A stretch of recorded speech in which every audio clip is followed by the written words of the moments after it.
اس بنا پر والد گرامی کی شہادت کے وقت آپ علیہ السلام 18 سال کے تھے اور کربلا میں 37 سال کے تھے۔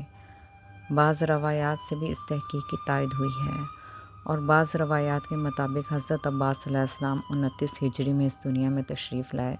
بعض جنگوں میں بھی آپ علیہ السلام موجود تھے، لیکن آپ علیہ السلام کے والد گرامی نے آپ علیہ السلام کو جنگ کی اجازت نہ دی اور شہادت کے وقت آپ علیہ السلام کی عمر 34 سال ہو گئی تھی، جبکہ اکثر روایات دلالت کرتی ہیں کہ شہادت کے وقت جناب ابو الفضل عباس علیہ السلام کی عمر 35 سال تھی۔ اس حساب سے آپ علیہ السلام کی ولادت 25 ہجری میں ہوئی ہوگی۔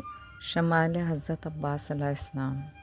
حضرت عباس علیہ السلام اس قدر حسین اور خوبصورت ہے کہ آپ علیہ السلام کو قمر بنی ہاشم کہا جاتا ہے۔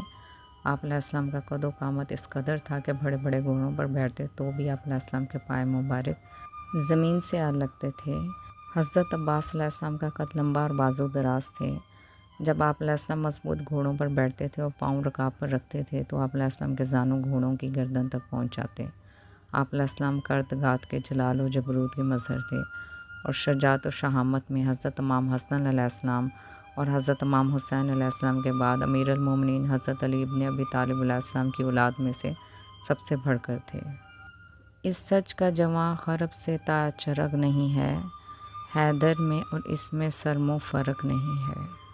آپ علیہ السلام مظلوم کربلا حضرت امام حسین علیہ السلام کے سپہ سالار اور علمدار تھے۔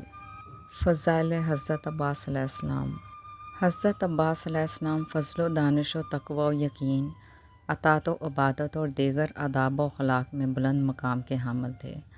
آپ حضرت امام حسین علیہ السلام اور حضرت زینب سلام اللہ علیہ سے گہری عقیدت رکھتے تھے اور حسنین شریفین علیہ السلام کے بعد امیر المومنین حضرت علی ابن ابی طالب علیہ السلام کے بیٹوں میں سے اشرف و اعظم ہیں۔ ازواج اور اولاد۔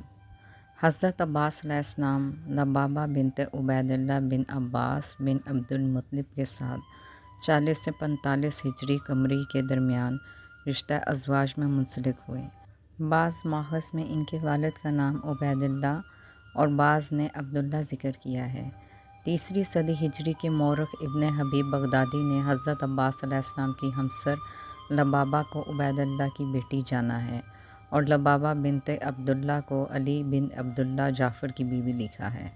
لبابہ سے 2 بیٹے فضل اور عبید اللہ پیدا ہوئے۔ حضرت عباس علیہ السلام کی شہادت کے بعد شروع میں ولید بن عتبہ سے شادی کی اور اس کے بعد زید بن حسن کے عقد میں آ گئیں۔ آپ علیہ السلام کے بیٹے عبید اللہ نے حضرت امام سجاد علیہ السلام کی بیٹی سے شادی کی۔